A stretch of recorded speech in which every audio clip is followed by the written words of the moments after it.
Thank you, Leon. Hello, everybody. I'm very pleased to be in discussion with Fintan O'Toole. I'm not going to describe his many achievements and accomplishments to you.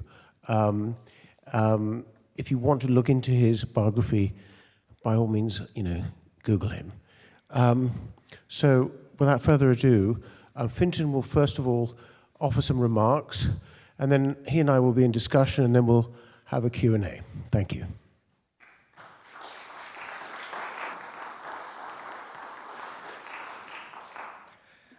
Good morning, friends. What a delight it is to be here with you, and I'm deeply grateful for the invitation to this beautiful part of the world and this enormously important center, which carries on the spirit and the work of, to me, one of the exemplary figures of the 20th century.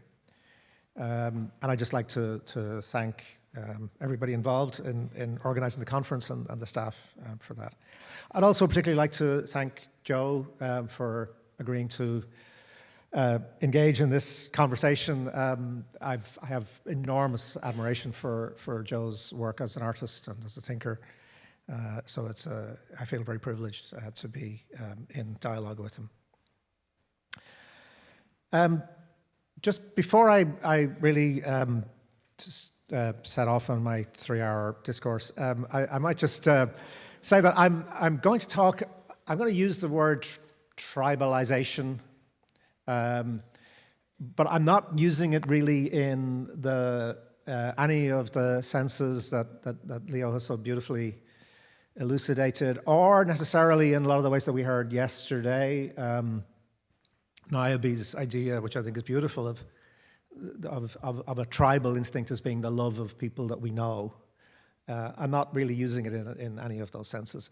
I'm talking about a particular process of political tribalization, which is a process that can happen in a democracy where instead of identifying primarily with a larger entity, like the state or the nation, people identify with one or other of two mutually opposed political identities. Right?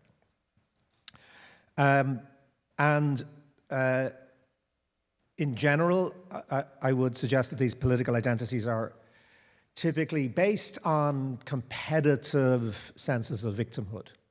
Right? So we're talking about a process that becomes potent because two sets of people can see each other as inflicting intolerable pain on the other. And this is sort of regardless of facts. It doesn't come to matter who's oppressing whom. The sense of victimhood becomes competitive and becomes universally available. So I suppose I'm talking about identity and about the ways in which you get these kind of particularly polarized notions of identity. I think it's worth saying, as a preface, that most people don't give a damn about their collective political identity for 23.5 hours a day. I mean, they really don't. It's not something most of us wish to go around thinking about or being defined by, except when it becomes problematic, except when it becomes tied in with ideas of injustice, victimhood, oppression, or existential threat. Bernard Shaw, the Irish playwright, kind of, I think, expressed this very well when he said that he was talking about national identity, but he said national identity is a bit like a tooth in your head. You never think about your teeth unless one of them is rotten or is giving you pain. And then if it's giving you pain, you think about nothing else. So something that you never think about can come to completely dominate the way that you're feeling and thinking. And Shaw suggested that this will continue until you remove the tooth, right? Or you fix it, you know, that it then has to be addressed. And I'm going to talk about this in relation to, I suppose, two dimensions of this. One is why this process of political tribalization can be so potent. And secondly, to try to address in some form the subtitle of the conference, right, which is how can pluralism perhaps emerge eventually out of this conflict? And I'm going to talk about this in the context of Northern Ireland and the Northern Irish conflict, but not for its own sake, right? The reason I want to talk about it is not just because we're in Ulster County, I think, are we? Is this Ulster County? Which is, so Ulster, of course, is another underlying older name for the place that became Northern Ireland. But rather because it sort of has a microcosmic dimension, I think, here, right? Where this is a very small place where something extraordinary happened, which is that two communities, for want of a better word, of white Christians, right, who had very, very little difference in terms of their daily lives, nonetheless managed to sustain a vicious conflict for 30 years in ways that were completely unpredicted even a year before this conflict started. Right? So nobody thought it was going to happen, and nobody thought when it did happen that it could possibly last for 30 years. Right? So, and what's interesting about it from our perspective now, I think I don't need to belabor the fact that I'm suggesting some parallels with the American situation. Right? But what's interesting about it is that at the time, you know, I lived through that conflict. I'm from the Republic of Ireland, but the Republic of Ireland is, so I'll explain a little bit about the geography, but the Republic of Ireland is, well, I'm from Dublin. Dublin is 60 miles away from Northern Ireland, right? So it's a small place, right? So it's not distance from my own experience. But at the time, we and everybody else who commented on the Northern Ireland conflict framed it around the idea of anachronism. Right? The thing that everybody thought about this was, this is weird. It's a sort of rent in the fabric of time. It's as if the European wars of religion of the 16th and 17th centuries, you know, were long ago solved. Europe got lots of other problems, but the wars that between Catholics and Protestants, right, that one has somehow continued on this fringe place. And the standard joke, it wasn't a particularly good joke, but it was kind of common, was if you landed in Belfast, the pilot would say, "Welcome to Belfast, put your watch back an hour and 300 years." You know, there was that sense of anachronism. And what's now kind of haunting is that perhaps it doesn't look anachronistic anymore. Right? Perhaps it looks more predictive. Maybe it looks like a possible future rather than a weird return to the past. So it's in that context that I just want to give you some sense of what we can extract from this conflict, and perhaps also somewhat more optimistically extract from the ways in which it was dealt with.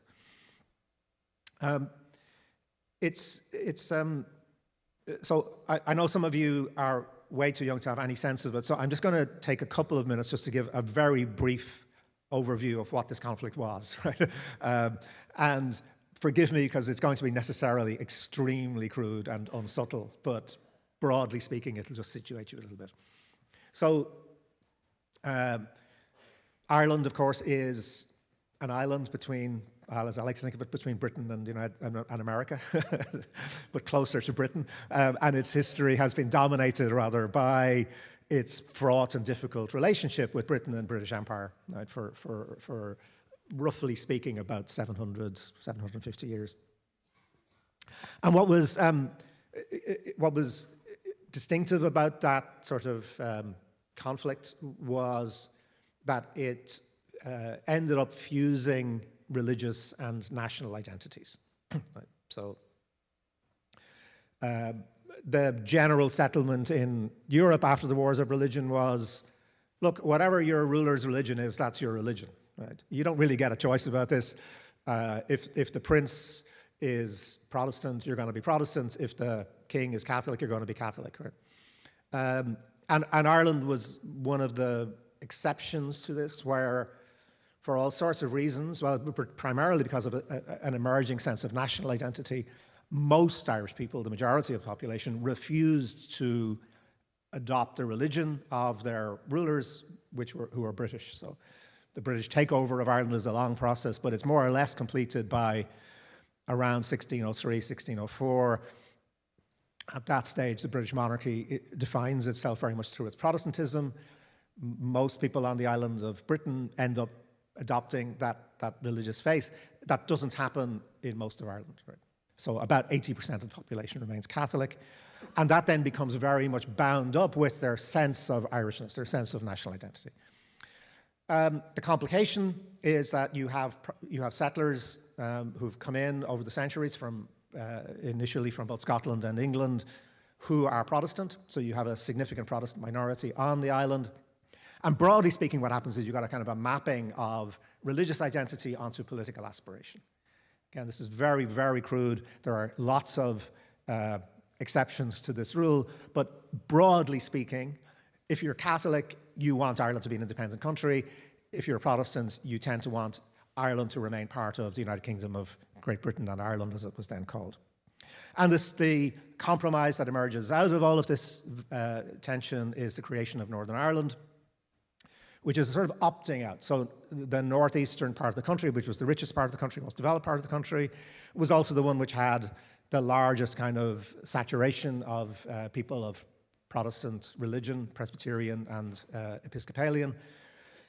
And out of all of this, that entity sort of carves itself out of the newly independent Ireland. Right? So you get Northern Ireland and you get the Republic of Ireland. Again, the problem is Northern Ireland is established to have a Protestant majority forever and ever. Interestingly, last year it ceased to have a Protestant majority, but that's demographics for you. But at the time, that's the way it's set up. But it has a significant Catholic minority. About 30% of the population is Catholic and nationalist. So you get an oppression of that minority, right? It's seen as traitorous, it's seen as disloyal. And there are significant structures of discrimination. Right? These are not, although some people, everybody, there's an acronym which came out of Northern Ireland during the conflict, MOPE syndrome, M-O-P-E, which stands for most oppressed people ever. And there's a lot of self-pity involved in this, right? That, it's the worst thing ever happened to anybody. It's terrible. It's not as bad as being a black person in the southern states of the United States. I mean, under Jim Crow. It's not as bad as being a black person in South Africa, although those analogies are sometimes used. But it's pretty bad, and it's unacceptable, and it's unjust. And it explodes in the 1960s then actually inspired by the American Civil Rights Movement. You get the the Civil Rights Movement, as it's called, in Northern Ireland, demanding full equality for Catholics, demanding the dismantling of this structure of a majority rule. And this is a peaceful movement. It's, as I said, it's very much would take its inspiration from Martin Luther King.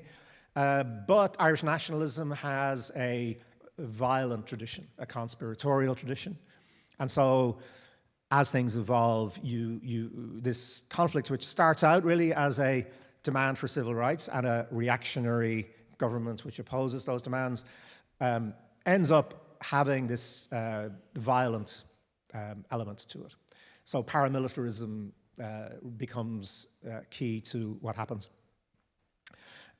So you have a kind of political argument about identity, about nationality, about the future, but you also have armed terror groups on both sides. And you also have a British government which becomes a kind of party to the conflict. Right? So instead of actually behaving and sticking with the rule of law and the principles of democracy, it effectively becomes a party to the conflict by introducing, for example, internment without trial, by setting aside a lot of its own presumed principles of how to behave, and indeed unleashing the British Army onto the streets of Irish cities, notoriously one massacre, called Bloody Sunday Massacre, where British soldiers opened fire on unarmed protesters. And these are all parts of the conflict, right? So that's, broadly speaking, what we're talking about. And this roughly runs from 1968 until 1998. So it runs for 30 years. Right? Now, what can we extract from it about what political tribalization looks like? Right? So an important thing to say is that I believe the general view of identity and conflict, right, is that incompatible identities create conflict. And while there's obviously a large element of truth in that, I think the Northern Ireland situation also tells us one thing, which is that the opposite's also true. That actually conflict creates incompatible identities. Right? Conflict itself reinforces and in some ways redefines divisions between people. So in Northern Ireland, in the 1960s leading up to 1968, actually the process was one socially of integration. Most ordinary people were getting on together perfectly fine. There were more mixed neighborhoods, more mixed marriages. If I can name drop for a moment, I remember talking to Van Morrison about this, for example, who came from East Belfast, Protestant from East Belfast, playing in clubs, playing, music. I mean, you wouldn't even be conscious at all of young people as to whether they were Protestant or Catholic. It wasn't an issue. They were just trying to get off with each other and do all the usual things that young people are doing, right? Listening to music. That, it wasn't an issue. So what happens, of course, is conflict enforces geographical separation and then increasingly mental separation. The other thing that's kind of worth saying about this is that identity politics is a phrase that's used a lot now, and I think identity politics is something of a misnomer, because really what we're talking about is a politics of denial of identity. So identities, and it's plural, right? We all have multiple identities. Identities we know, just from our daily lives, are situational. Right? We behave differently in different contexts. Our sense of who we are, this is why tribe is problematic, I think, because if we're tribal, we exist in multiple tribes, right? And we move between them all the time. And even in the terms that Leo was talking about, the kind of genealogical idea of who we are. Well, what we know, of course, is that who everybody is extremely complicated, right? And it was in the late 19th century that Ernst Renan told us in What is a Nation, that seminal essay, that nations are based on forgetting mostly. I suppose a good summary of what Renan's argument is that a nation is a group of people held together by common misconceptions about their origins, right? And so what happens with identity politics is a sort of lying version, a simplified, crude version and a static version of what you're supposed to be like.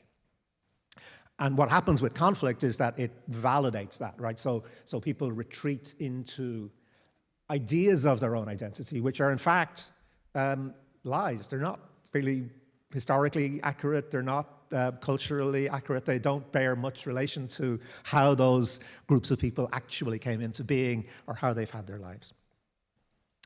But the question is, how is it possible for this kind of politics to sustain itself for 30 years, right? So it's kind of easy enough to understand how this conflict breaks out, right? You've got injustices, you've got bad official reactions to people who are demanding that those injustices be reformed.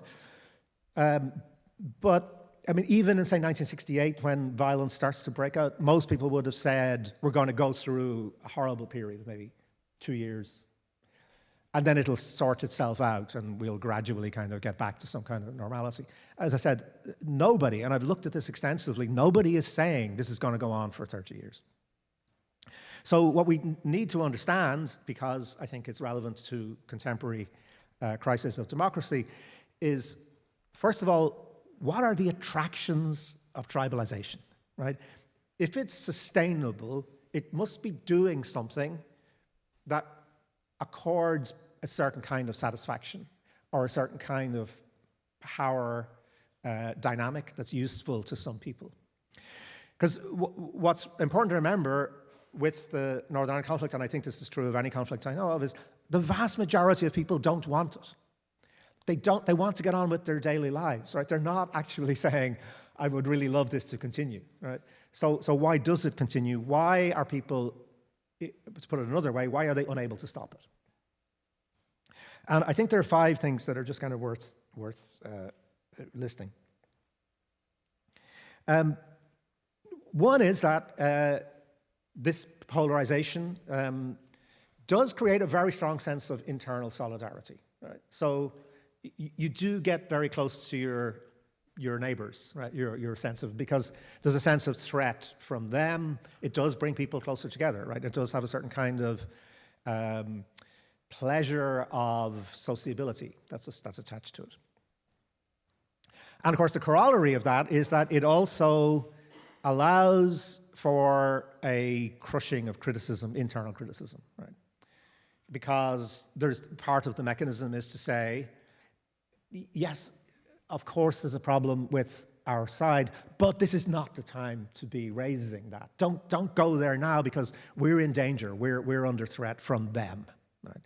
And so it produces a kind of solidarity which is in many ways a false solidarity, a solidarity that's won at the expense of actually, again, telling lies about yourself, but it is potent, right? It works. The second thing it does, and this is related to that, is that it, as I said, it simplifies all the questions about identity, right? So, as I said, when you get this sort of tribalization, it's us and them, of course. Now, us is always very difficult, right?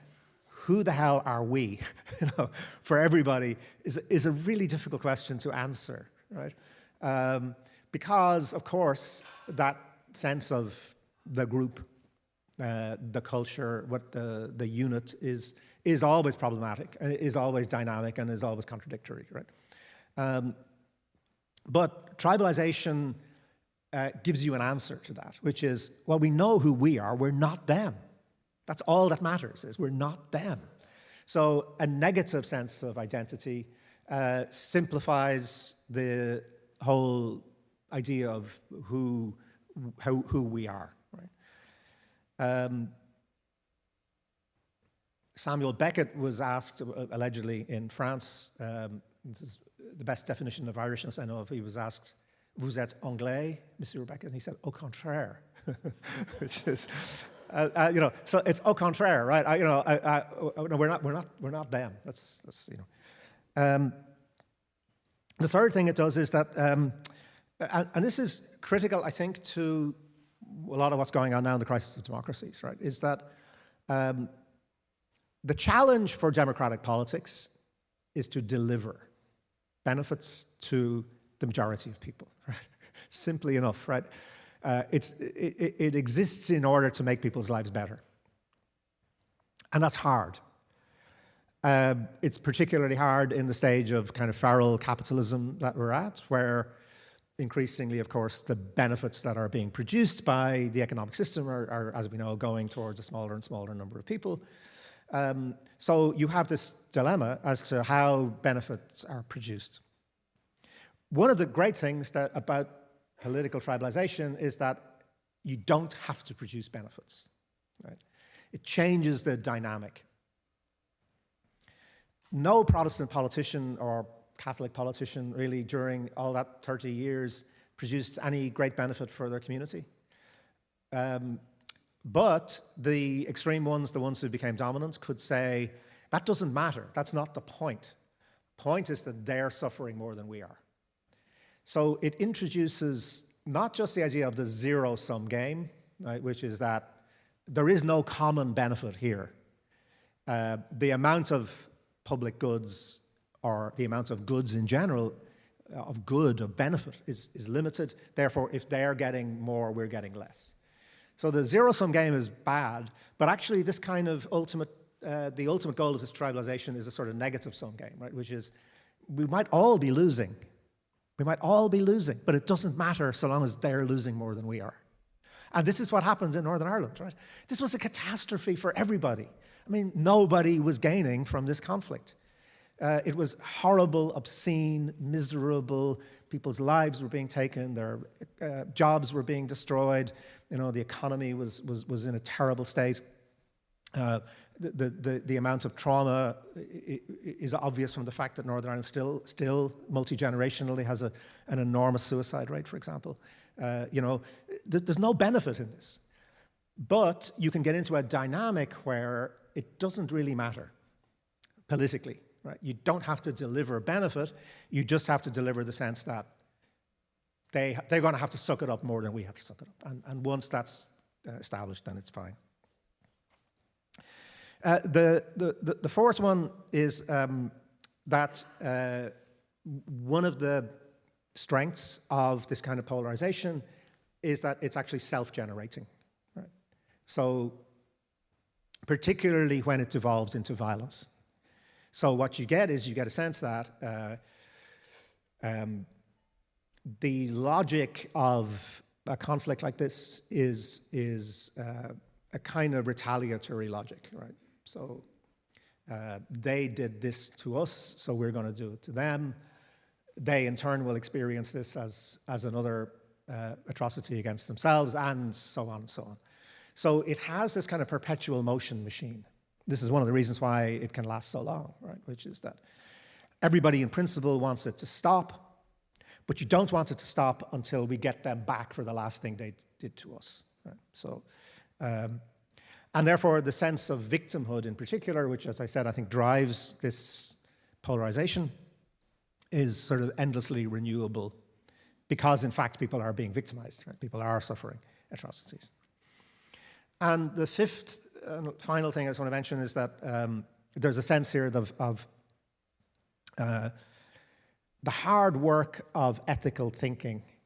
I mean, thinking about what's right and wrong in a situation of conflict is quite hard.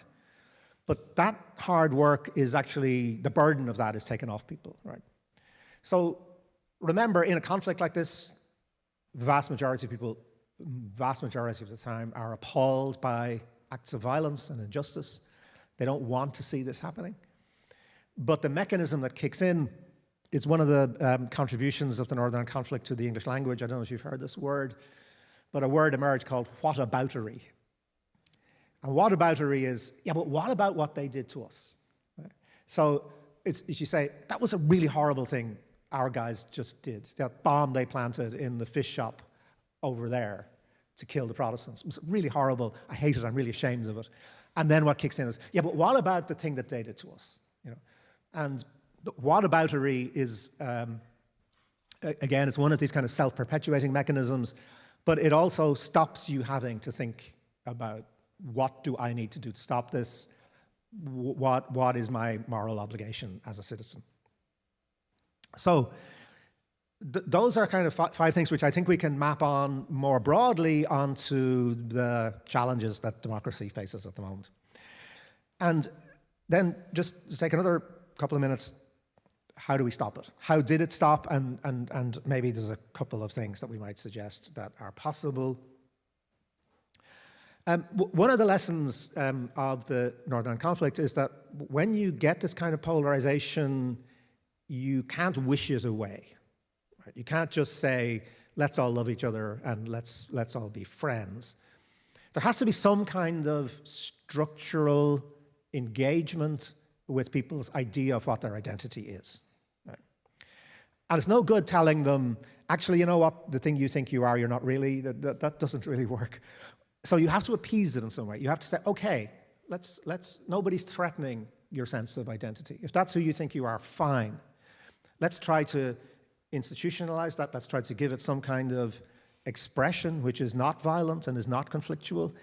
And let's try to equalize it, right? Let's try to say, so you got in trying to solve the Northern Ireland conflict an idea, it's a terrible language, but a parity of esteem. Now, as a journalist and a critic, I would prefer parity of disesteem, that we can sort of equally disesteem everybody's views about themselves. But in conflict resolution, you've got to say, okay, your view of yourself is legitimate. Right? We're not going to try to delegitimize it. The second thing, and this is where I profoundly disagree with Sebastian Junger's view of the tribe yesterday, right? I mean, Sebastian was talking very, very eloquently and brilliantly, and it was a wonderful talk, but he was talking about essentially defining the good as what are you prepared to die for, right? I mean, the unspoken clause in what are you prepared to die for is what are you prepared to kill for. If you're prepared to die, you're also prepared to kill. And the disarming of the Northern Ireland conflict was actually about changing that question. Actually, people are quite prepared to die for all sorts of mad shit, to be quite honest. I mean, they will die for the most appalling, mistaken views about themselves and about the other. What you have to ask them is, what can you live with? And actually, if you pose those questions properly, people can live with quite a lot, actually. I mean, most of the times we get on with complexity, we get on with ambiguity, we get on with not necessarily knowing what this is all going to look like in 50 years' time. Right? So if you remove the sort of apocalyptic trajectory out of things and you say, what will enable you to get on with your life?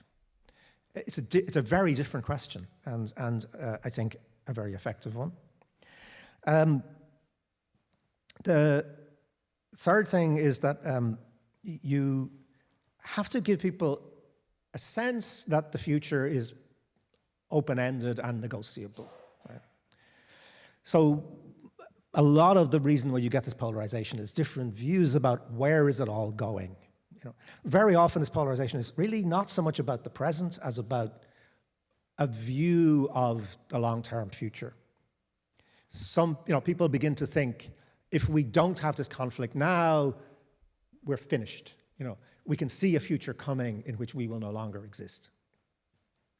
And you have to disable that by creating a sense that actually the future is negotiable and is yes, it's difficult, yes, it's uncertain, yes, there are anxieties about it, but here's a way in which those anxieties will be negotiated, right? A set of structures. And finally, you have to offer pluralism not as a sort of a monetary pointing of the finger at people and saying, you tribalists must all become pluralists. You have to offer pluralism as a choice, right? And as actually a choice which is in some ways kind of pleasurable. The final formula that came out in the peace process in Northern Ireland was, and this is written into the international treaty, it is the birthright of everyone in Northern Ireland to be Irish or British or both, as they may so choose. Right? And it's a redefinition of identity, right? So what it says is, actually, yeah, you can absolutely, if you want to have a single monolithic identity, you have the right to do that. But also you've got the right to have two identities or more than two identities, and you can choose them. It's your choice. It's up to you to choose who you want to identify yourself with and as. And because it's a matter of choice, it's also implied that it can change, right? It's open-ended. And so those 5 things, I think, have not led to a paradise of pluralism in Northern Ireland. Polarization continues to exist. But extraordinary progress has been made in the 26 years now since the Belfast Agreement of 1998. It's a very different kind of society, and things have got immensely better for ordinary people. So the offer of pluralism is possible. The trick might be to try to make it before things get so bad that it's 30 years on by the time you actually manage to make it. Thank you very much.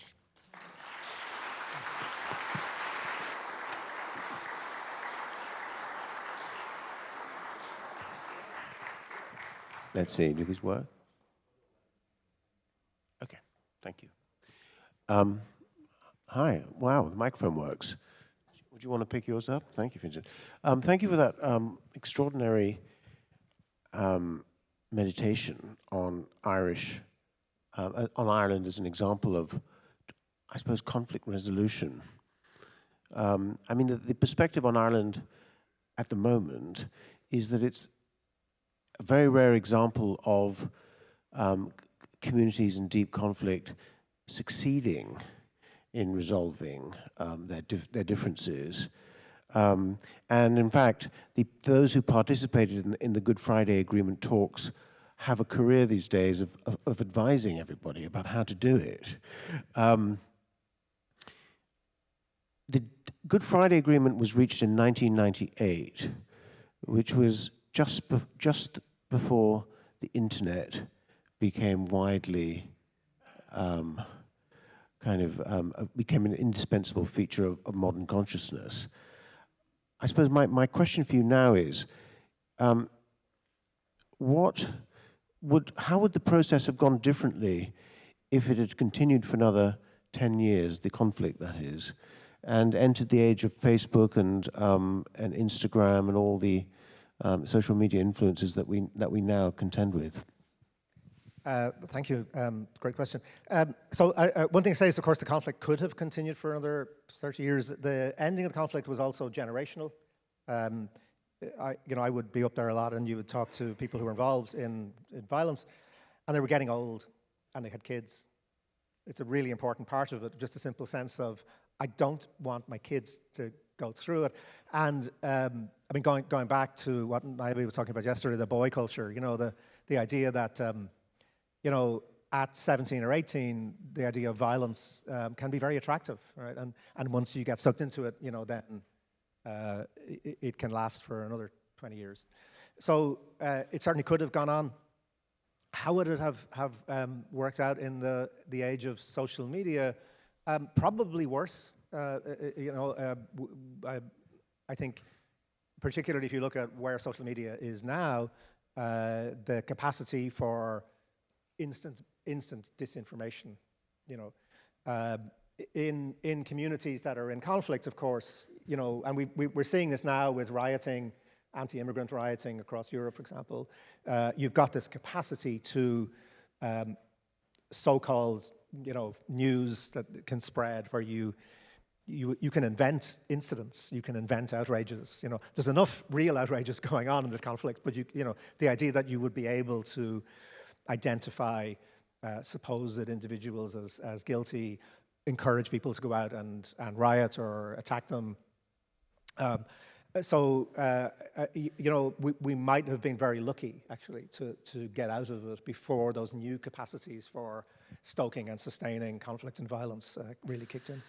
I mean, it's an act of moral imagination, the Good Friday Agreement. I mean, I remember being a student in England in the 1983 or 84, and John Hume, an important figure in the agreement, was already discussing the framework. It was called, I think, the New Ireland Agreement, the New Ireland Forum, and he was already arguing for the concepts that would, 15 years later, become the Good Friday Agreement.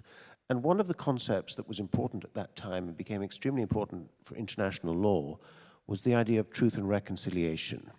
And it wasn't just confined to Ireland, there were instances all around the world.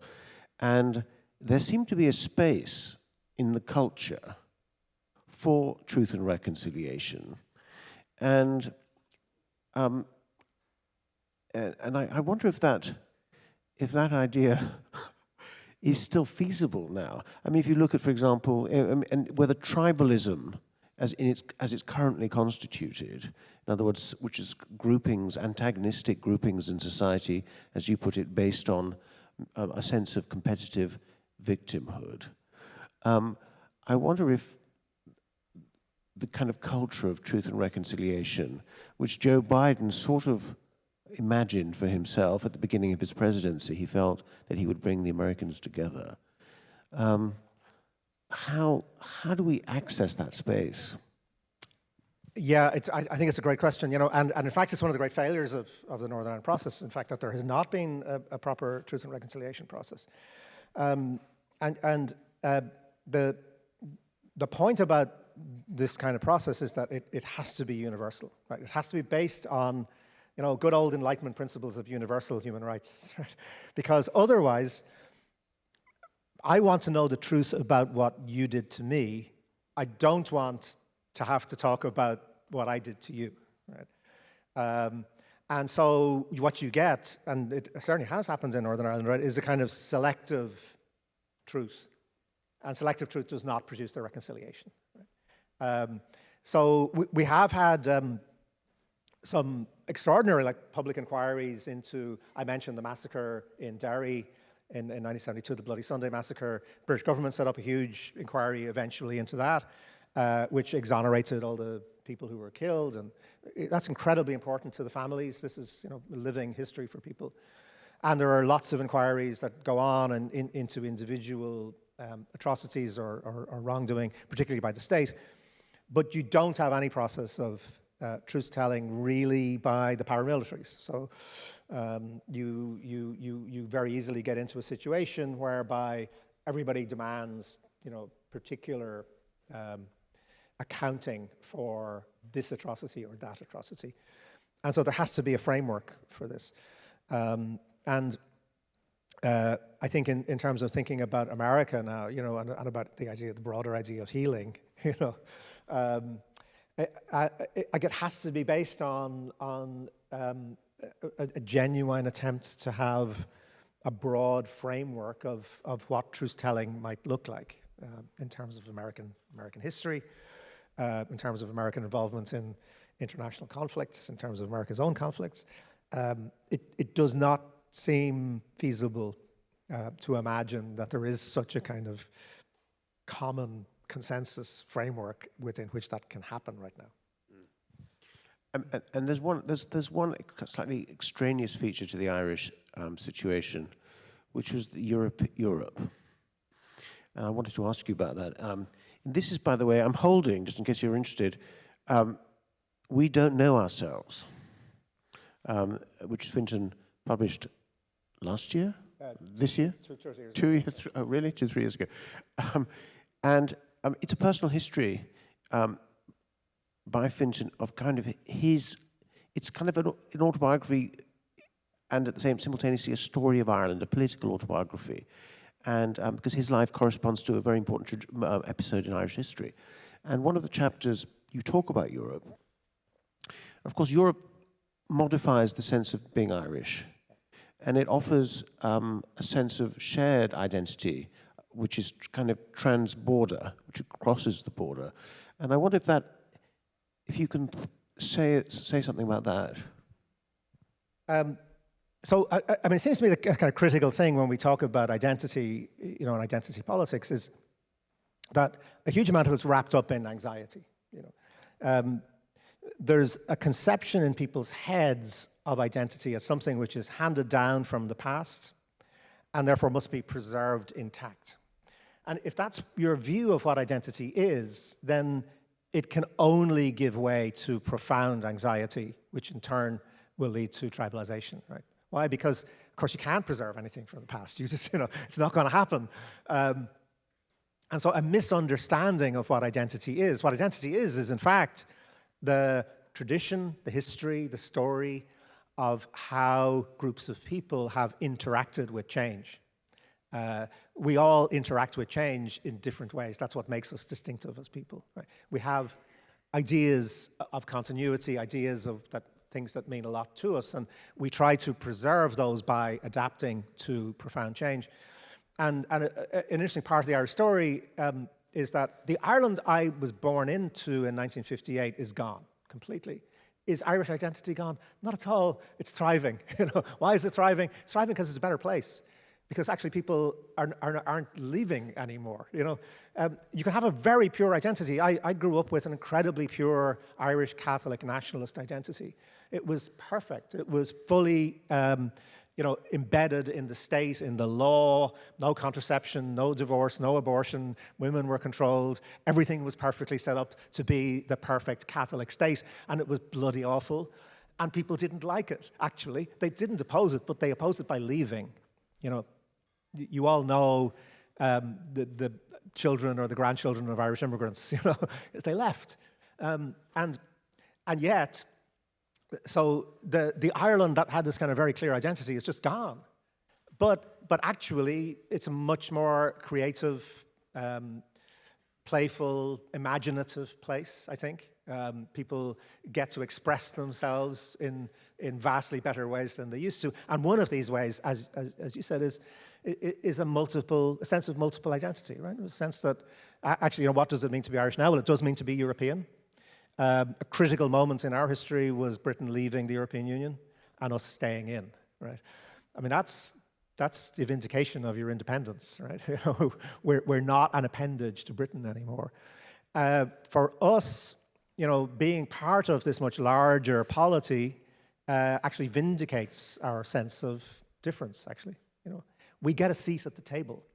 We have a seat, we're like 5 million people. We have the same seat at the table as Germany has or France has, you know. Well, that's an extraordinary point to have arrived at in your history when you have a history of oppression and denial of your nationhood, right? And that's what's going to happen to Ukraine. What's the end game for Ukraine? The end game for Ukraine is not, it seems to me, really about the Donbass. It's about Brussels, you know. It's about Ukraine having an equal standing as a European nation with Germany and France and Poland and Ireland and everybody else, you know. And that then does not end up diluting your identity. It ends up actually giving you a sense of identity, giving you a sense of security about the fact that actually it means something to be Ukrainian or Irish in real terms. It's not abstract anymore. It's actually about having a voice and having some power and having an ability to engage in the common process of decision making. I mean, that's an electrifying thought that we just heard, that I heard there, which was that tribal identity is a source of by definition a source of chronic anxiety. Yeah. If that identity is constituted in a way that constantly looks back. Absolutely. It reminds me of if you go to Quebec in Canada, they have the province has its own license plate, and the license plate is "Je me souviens," I remember. Now, no one has explained what it is they're remembering. They may well have forgotten, but if that's your outlook, that you're always remembering, in the case of Quebec, who they are and what their origins are and what their story is, then you're in for a very anxious time of it. We have about 20 minutes, and I'd like to open up to some questions from the floor. Wonderful opportunity for people here. There's a hand raised at the back. Yeah, thank you so much.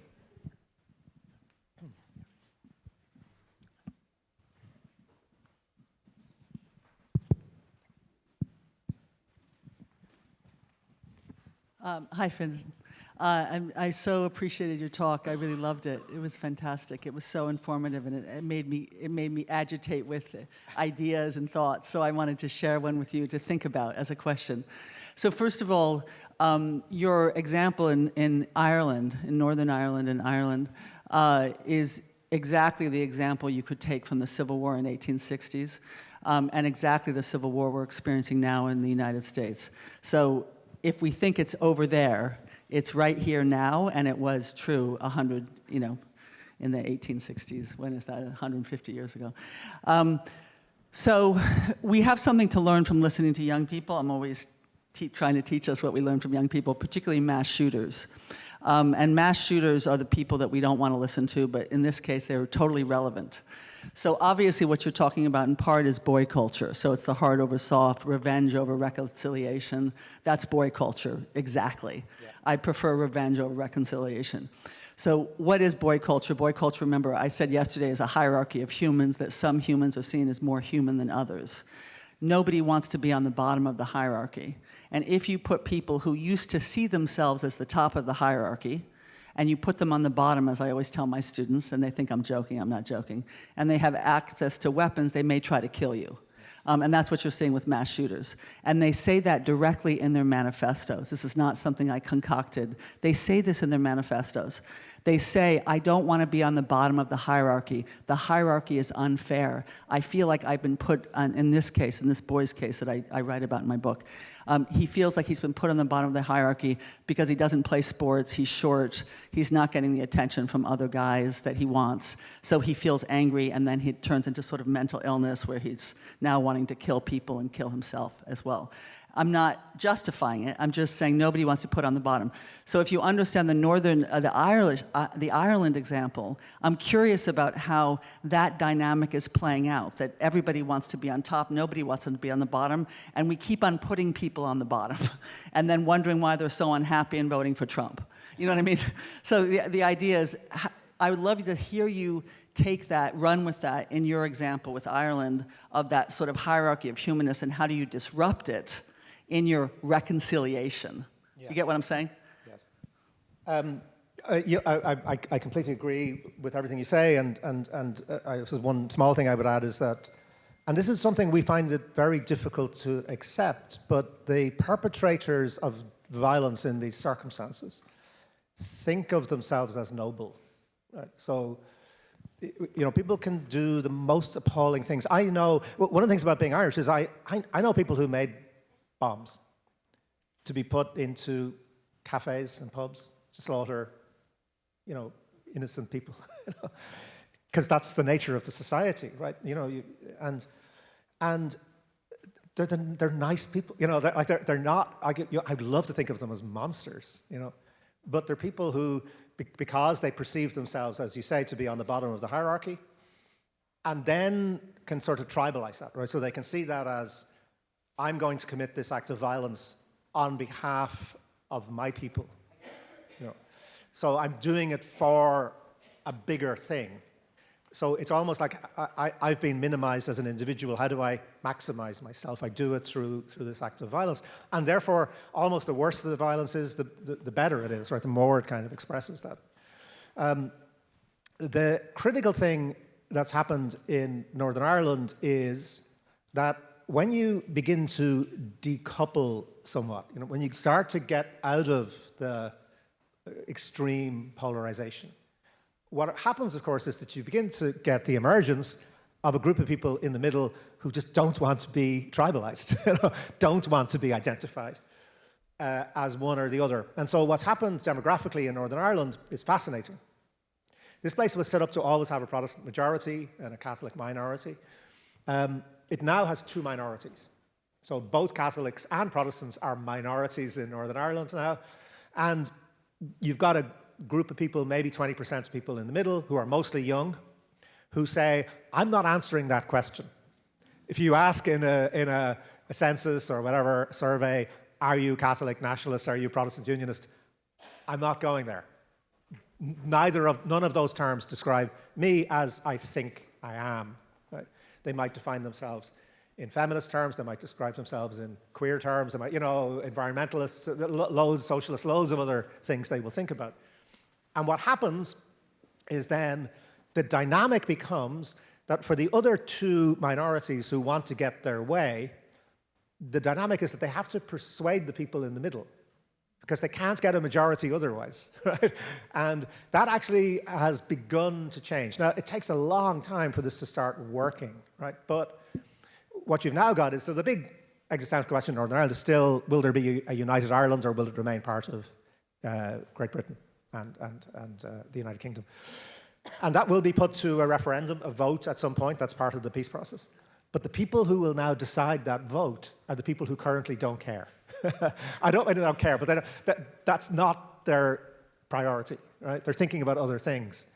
And they're persuadable, but they want to be persuaded.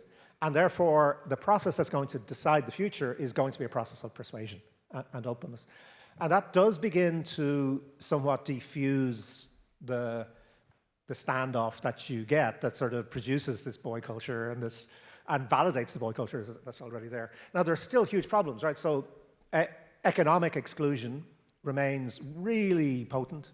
The economic cost of the conflicts was huge. You still have large amounts of communities in which boys, in particular, are poorly educated, marginalized, have no voice. So the potential for violence is always there, and what form that violence might take is something we don't know. So there can be no complacency about this.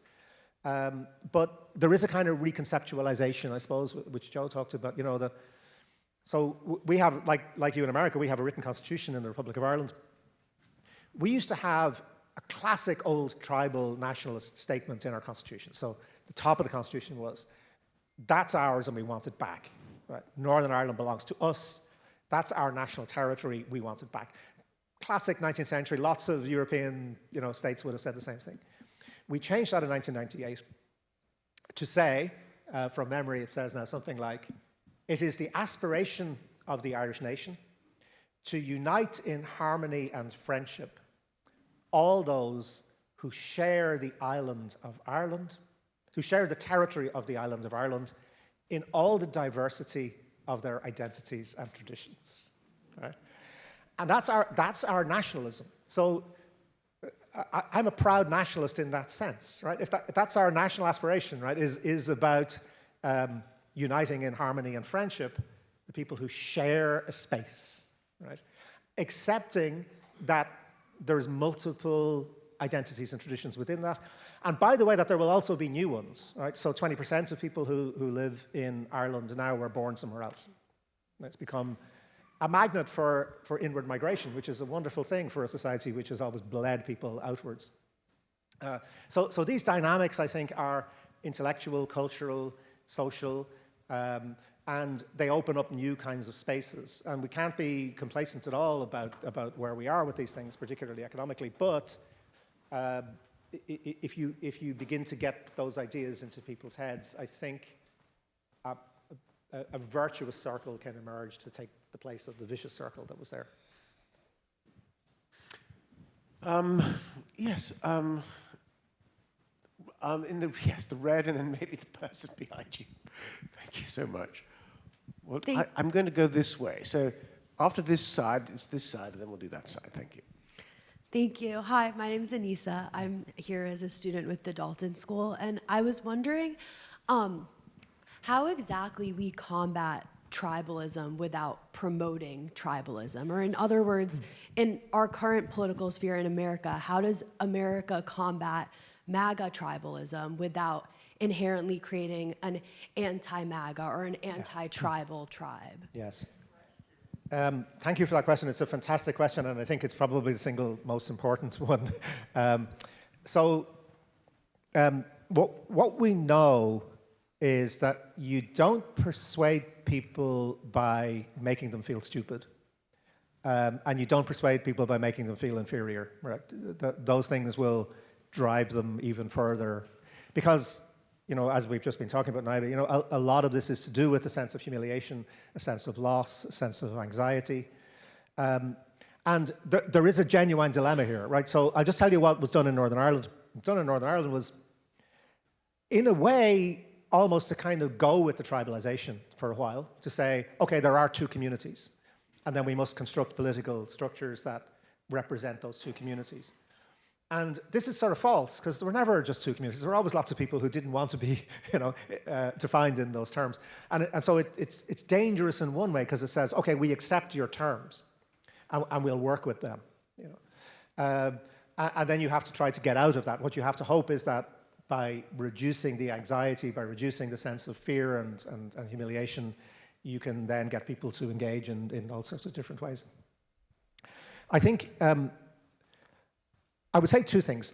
One is you have to oppose ideas and toxic emotions without opposing the people who express them. And that's very difficult. Right?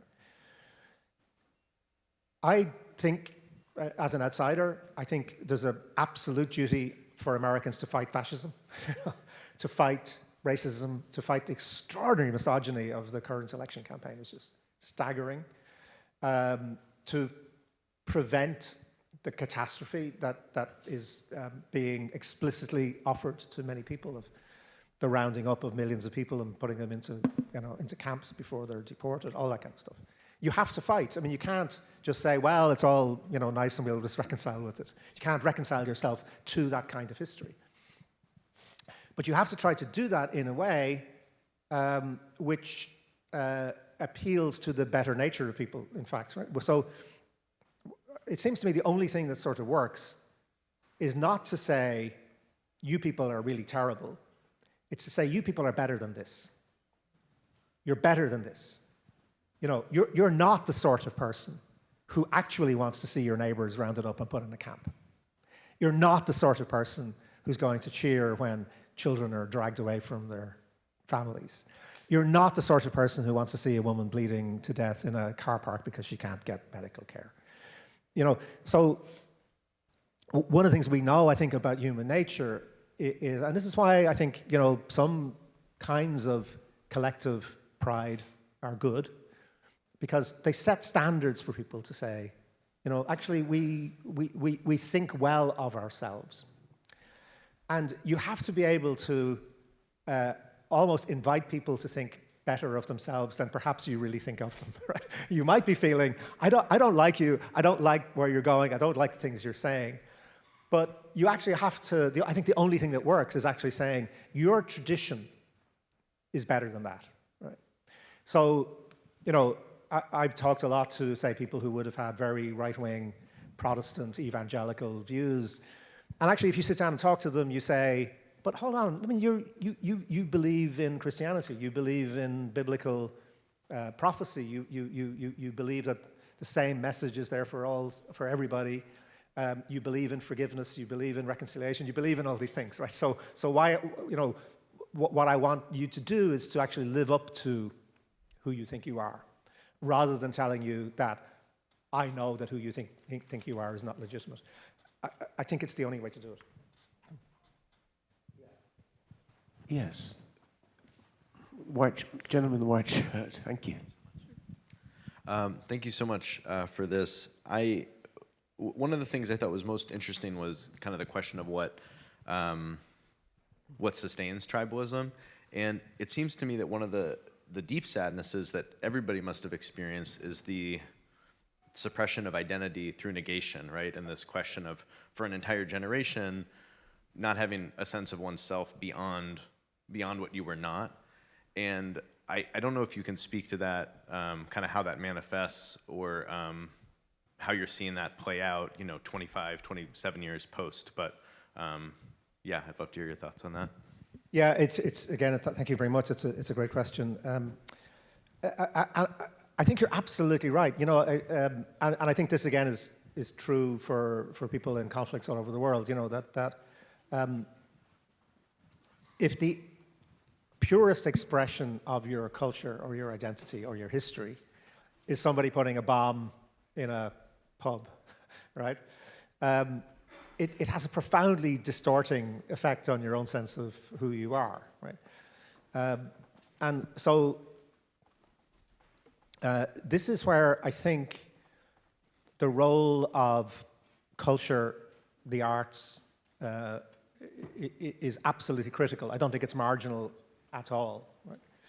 So where do people find alternative expressions of a sense of meaning, a sense of collective belonging, a sense of there being arenas in which we can test out who we think we are without it becoming negative and inward-looking and potentially violent?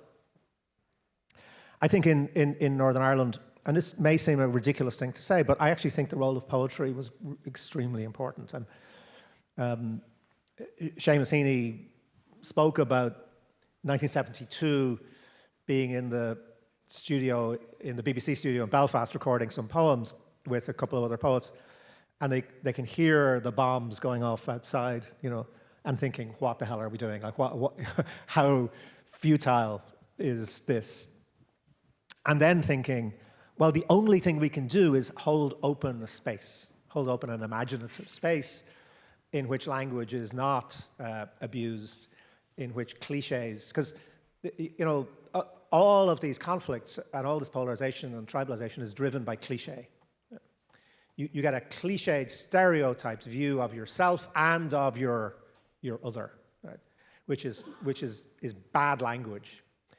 And it's our writers, our poets, our playwrights, who put language under a different kind of pressure all the time, to try to say, okay, let's see how it can remain alive and supple and complex.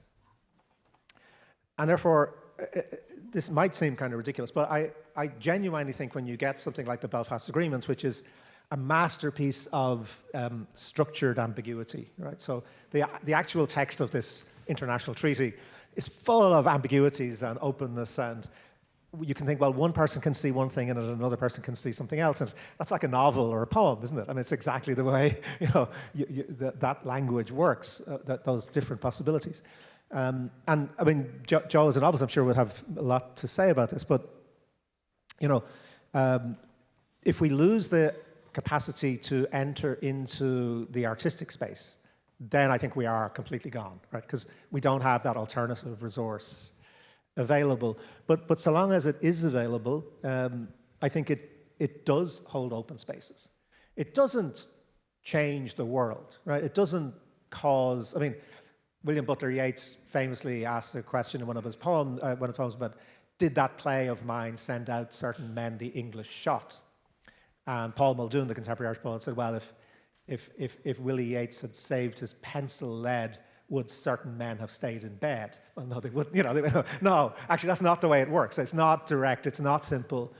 But there is a sense of maintaining a field of a certain kind of integrity, a certain kind of freedom, and a certain sort of way of completely undermining cliches all the time. And so long as we can continue to do that, there's always hope. I think we'll go. Okay, one more question. Let's go, just for the sense of us, geographically, I'm going to go over to my left.